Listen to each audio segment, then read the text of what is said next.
Good evening, my name is Cyril Rodriguez. Isa ako sa mga kasama nyo sa business dito ng MGI. Magandang gabi sa mga members, sa mga magme-member at sa mga non-members na medyo interesado.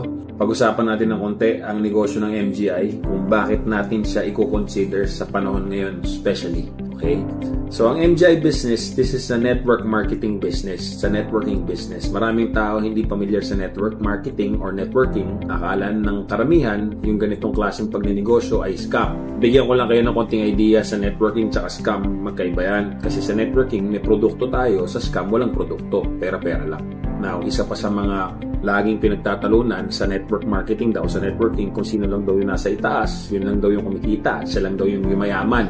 Well, basically, hindi naman ganun. Hindi basta ganun. Advantage na nasa taas ka, pero yung system itself, it does not work like that. So, kahit na nasa taas ka, kung mas masipag naman yung nasa ilalim mo, may potential na pwedeng kumita ng mas malaki ng nasa ilalim kaysa sa nasa taas. Bakit ko nasabi yan? Kasi I've been in networking for a very long time, 20 years in this kind of industry, and me myself experienced na kahit hindi ako yung nasa taas, kahit nandun ako sa baba, mas malaki yung kinikita ko o kinita ko doon sa mga nauna sa akin o sa taas. Kasi kung pag-aaralan mo yung system itself, yung marketing plan itself, again, it does not work like that. So, yan yung mga misconception ng maraming tao pagdating sa network marketing or sa networking. Now, dito sa MGI business, bakit ko siya kinonsider? Bakit ko siya ginagawa ngayon? Very simple lang, mga ipapaliwanag ko sa ating lahat, sa inyo. Number one, ito lang ang negosyo or ito lang yung part-time income na pwede mong gawin, and at the same time, pwede kang kumita ng magandang kita without leaving your job, without leaving your business, or kung ano man yung mga pinagkakabalahan natin on the side.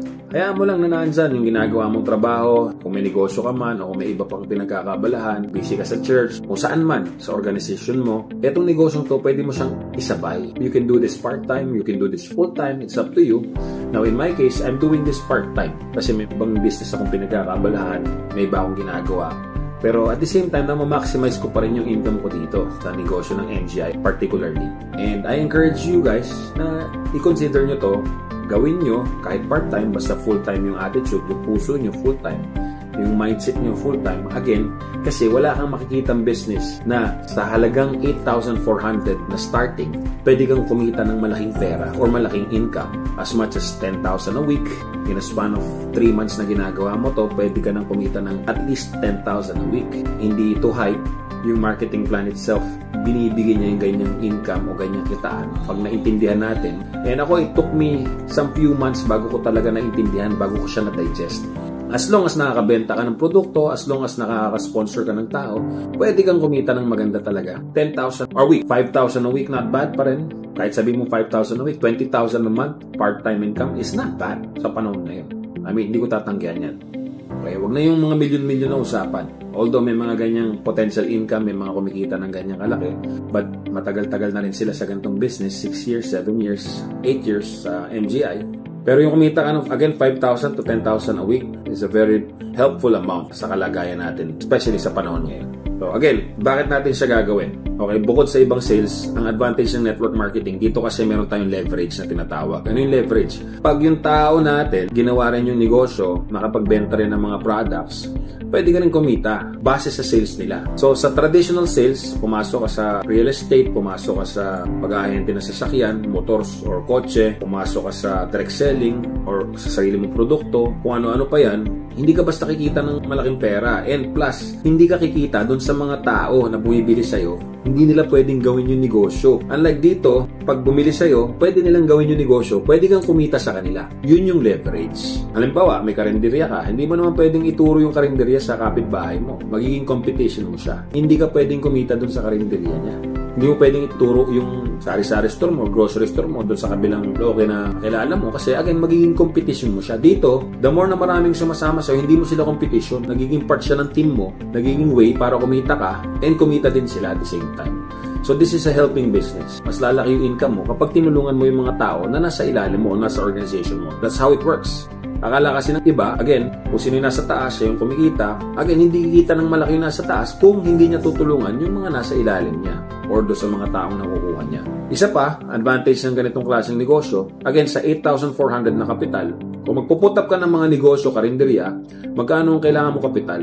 Minimum dyan, 50,000, 100,000, 200,000. Sari-sari store na matino, minimum dyan, 20,000, 30,000, 50,000. Minsan, 100,000 pa. Depende kung may ref ka, etc. etc. So, doon pa lang, sa ilalabas mong pera, sa ilalabas mong puhunan, ganong kalaki ng ilalabas mong puhunan, tapos yung babalik sa yung pera, yung babalik sa yung income, magkano lang. Swerte ka na kung maka 10% to 20% to 30% ka a month na income base doon sa nilabas mong pera. Swerte ka na nun. Whereas dito, naglabas ka ng 8,400, nakabenta ka ng 2 salamin, left and right, kumita ka na kagad ng 9,800. So yung 8,400 mo, bawi na kagad, 2 tao pa lang. Kailangan mo lang maintindihan paano gawin yung business ng tama. At yun yung purpose ng video na to, yun yung purpose ng mga sponsors nyo na naandyan nakaalalay sa inyo, for you to keep on learning how to do this business, how to market the products, and how to do this business properly. And para makita mo yung potential income pagdating ng time. Well, actually, I don't think na mahabang panahon nga ang kailangan para kitain mo yung kinita mo. Kasi kagaya ko, I've been in this business for, again, 20 years. And ito yung reason kung ba't nagsasalita ako para maging guide sa inyo na yung kinita namin, mas kaya nyo kitain ng mas mabilis kasi hindi nyo nadadanasin yung mga mali na ginawa namin nung nagsisimula kami. So, kumbaga, ibang challenges na yung may experience nyo. Kasi halos lahat ng naranasan namin, ikukwento namin sa inyo, i-share namin sa inyo kung paano gawin tama ang negosyo ng network marketing dito sa MGI Business. Now, one more big advantage na company natin, yung product natin. Very lucrative product natin, salamin, apparels, underwear, belt, nano belt, gloves, meron pang pantulog, meron neck belt, medyas, knee guard, etc. etc. na merong healing effect, which is wala tayong kalaban sa market. Unlike food supplements, hindi ko sinisiraan ng food supplement, hindi ko sinisiraan ng herbal supplement, pero matagal-tagal ako sa herbal. Hanggang ngayon, uminom ako ng herbal. I love network marketing products na herbal. Pero kung ima-market natin, sobrang hard selling. Ang daming paliwanag, ang daming tanong, ang daming kung paano mo i-convince yung tao. Sobrang komplikado. Kumpara dito sa apparels, wala ka na ipapaliwanag masyado. I-explain mo lang kung ano yung laman niya, kung saan siya gawa, and kung ano yung elements na meron siya, kung bakit siya nakakapag-emit ng healing effects. As basic as that. Wala tayong kalaban sa market sa produkto. So, yun yung maganda. Sa mga nagsasabi na matagal na yung company, 8 years, 7 years sa Pilipinas, well, yun na nga yung point eh. Kasi nagkaroon ng pandemic and halos 3 years to 4 years tumigil yung mundo. Pero nung pandemic, nag-thrive pa rin si MGI. Kumita pa rin siya.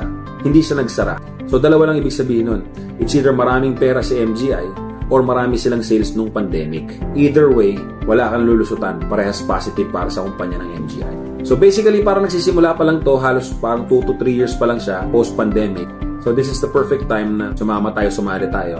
Kasi established na yung company, 8 years na, pero halos nagsisimula pa lang siya, especially dito sa Pilipinas. Kaya kung part-timer ka, makinig ka sa mga sponsors mo, makinig ka dito sa team natin, pagtulungan natin to. Hindi ko pa nabanggit, yan yung isa pa sa pinaka-major na advantage. Kasi meron kang team, meron kang katulong pag ginawa mo tong negosyong to. Sa traditional negosyo, wala kang katulong. Dito sa MGI Business, magkakasama tayo dito para abutin yung hinahanap mong tagumpay. Okay, good luck and Godspeed. Guys, nga pala, okay, meron tayong presentation dito sa Kawit, sa Centennial, nalalapit na yan. Hinihintay lang natin na medyo kumapal-kapal yung grupo natin dyan. Pagka dumami na tayo, kaya na natin mag-invite na up to 100. Accept na tayo ng presentation dyan para mas lalong bumilis yung business mo.